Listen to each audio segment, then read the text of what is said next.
Dude. Not everybody. No. Is that? No. Hey, whatever. Can we rewind that part? Yeah. Can we? You'll cut that. That's part. not. Hello, my beautiful nerds. It's Alex again.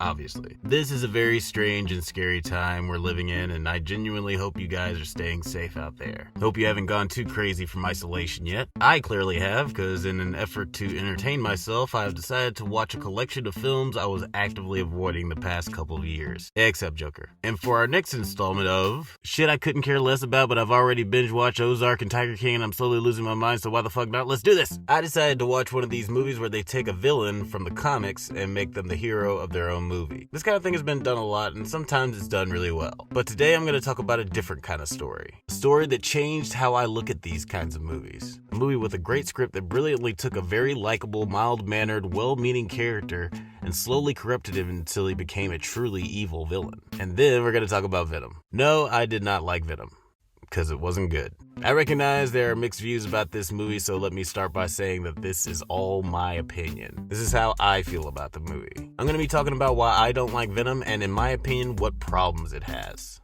The many problems it has. Because it's bad. It's a bad movie. So get very, very high, because we're going to talk about... But first, a Prelude. In the year of our Lord 2018, Blumhouse Productions put out a low-budget sci-fi thriller called... I saw this movie around the time it came out, and I really dug it. It follows not Tom Hardy, a salt-of-the-earth engineer who gets attacked and is left paralyzed. A weird scientist offers to let him test this new invention that'll help him walk again, an artificial intelligence implant called STEM. STEM is cognizant and talks to not Tom, and he also gives him super cool ass-kicking powers. You didn't know that I'm a fucking ninja.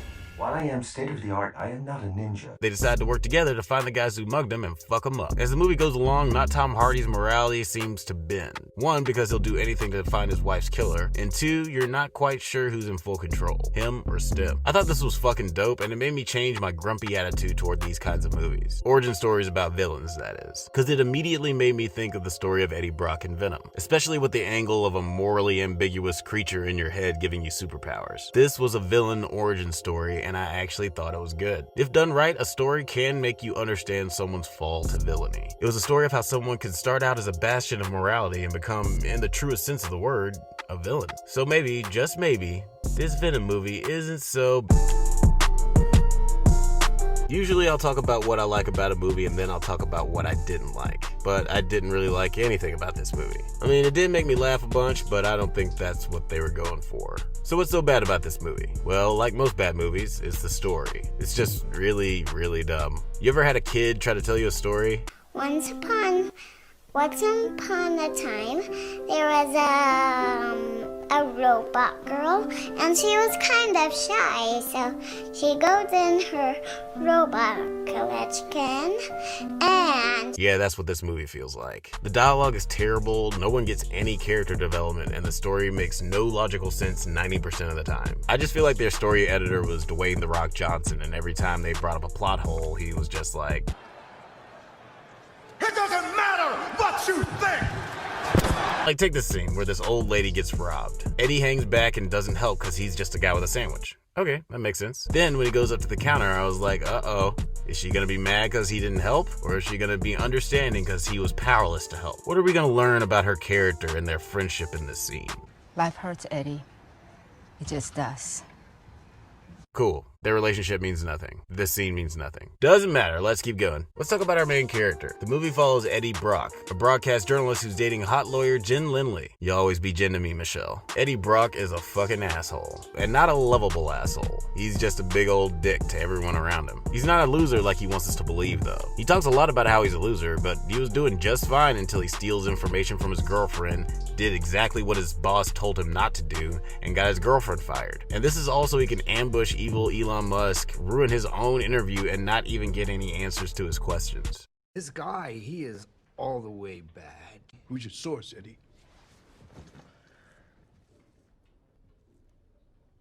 I don't have a source per se, but I have a hunch. You're a really bad journalist, dude. He's even a dick to the guy at the front desk.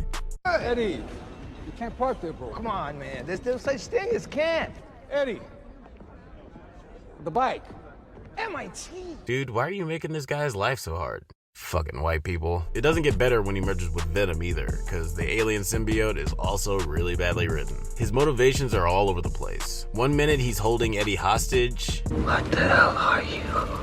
I am Venom, and you are mine. Then he wants to help with Eddie's investigation. One minute Venom is talking about how he wants to eat random people, but then he turns into Alexander Hitch and tries to get Eddie to make up with his ex-girlfriend. You never apologized. You might not live to get another chance. Dude, you're a gooey monster from outer space. Why do you give a fuck if Eddie apologizes? He also says to Eddie very early that he knows everything about him because he's in his head. Then later, when his ex calls, Venom is like, who's that? I thought you were in his head. You don't know the most important person to him? Whatever, this movie's dumb. They also mention that Venom is slowly killing Eddie. It's like destroying his organs or something. And Venom mentions offhand, oh nah dude, I was gonna fix that. I guess we gotta take his word for it because it isn't brought up ever again. By the way, why doesn't it kill Jen when it detached itself from her like it did with Eddie's homeless friend? Did it just kill the homeless woman for no reason? Is that not something Eddie should be mad about? It doesn't matter what you think! So at the end of the movie, Venom takes a liking to Earth and decides to protect it. At least in the script he does. Venom does decide to help Eddie and save the planet from an alien invasion instead of joining his fellow symbiotes who want to Try to take over the world. But he arrives at that conclusion very suddenly. Like after he's helped Eddie make out with his ex-girlfriend, he expresses that he's had a change of heart and doesn't want to destroy the planet. Romantic comedies that aren't even good do a better job of this kind of reveal. Even in Failure to Launch, you realize the moment Sarah Jessica Parker starts to like Matthew McConaughey and doesn't want to deceive him anymore. We don't see that moment in this movie at all. It just happens. He just says at the end of the movie that he likes Earth and he wants to help Eddie save it. What makes him fall in love with humanity? I think it doesn't matter! The villain? The evil Elon Musk guy? Yeah, he's also fucking dumb. So I guess his company finds these alien symbiotes in space and he had them brought back to Earth, but one of them escapes. We'll get to that. I guess his plan is to bring the millions of alien symbiotes to Earth and fuse them with humans and then use those human-alien hybrids to go into outer space? That doesn't sound fucking stupid to you? Then the rogue symbiote that escaped treks across the globe from person to person until it finds evil Elon Musk and he's like, oh, that's so dope. You want to bring aliens here? Those are my homies. I was gonna ask them to come through anyway. Let's link up. So Venom has a big ugly CGI battle. He defeats the evil alien with a little help from his ex-girlfriend because, you know, she's a strong female character. Told you I could fight ugly. This is my fight song. At some point in the movie, they mentioned that fire is like kryptonite to these aliens, so they use a big old explosion to kill the bad symbiote and evil Elon Musk. Doesn't kill Venom though. Why? It doesn't matter! Then at the end, we get this awkward scene with Eddie and Jen where we find out that Venom is still alive. And I guess they figured out a Dexter-like system where they only eat bad people. We get this scene that goes on way too long with the worst dialogue I've ever fucking heard. In fact, you go anywhere in the city preying on innocent people and we will find you and eat both your arms and then both of your legs and then we will eat your face right off your head. And she just goes in the city, the robot city, where there was all the robots, and the end. I also gotta address a big problem I have with this movie. It has nothing to do with the source material. The most interesting thing about the character of Venom is that the first human it bonds with is Peter Parker, and then Pete rejects the symbiote. Then it bonds with Eddie Brock, a guy who hates Peter Parker. So their collective motivation is centered around their detestation for Spider-Man. Taking that origin away keeps you from being able to tell a story ever again with these characters. I don't know how they're gonna introduce Spider-Man into this world, but it probably won't be as good. It just felt like it was handled by someone who isn't a fan of the source material and doesn't understand the character of Venom at all. Gosh, that's a heck of a load for you to carry around all these years. How does it make you feel? It doesn't matter how it makes you feel! I did go into this movie with an open mind though. I knew it wasn't going to involve Peter Parker, so I was just going to try to enjoy the story for what it was. But unsurprisingly, this movie just failed as a movie. Though this movie was straight stupid, I still had some fun watching it. The dialogue is so bad and the story is so nonsensical that I couldn't stop laughing. You will be this armless, legless, faceless thing, won't you? Rolling down the street like a turd in the wind. Maybe I've just gone insane, but I was quite entertained by how fucking bad this movie was. Hey, maybe I'll even watch Joker next. No. No, I don't think I will. Yeah, I'm never gonna watch Joker. My ranking is dumb as fuck. Watch Upgrade if you want to see a good Venom movie. That's it for today's video, ladies and gentle dudes. It's gonna be a while till I drop the next video. These last two movies kind of broke me. So I'm gonna watch something that's actually good for the next video, and that may take a minute. So in the meantime, in between time, stay safe, my beautiful unicorns, and may the force be with you.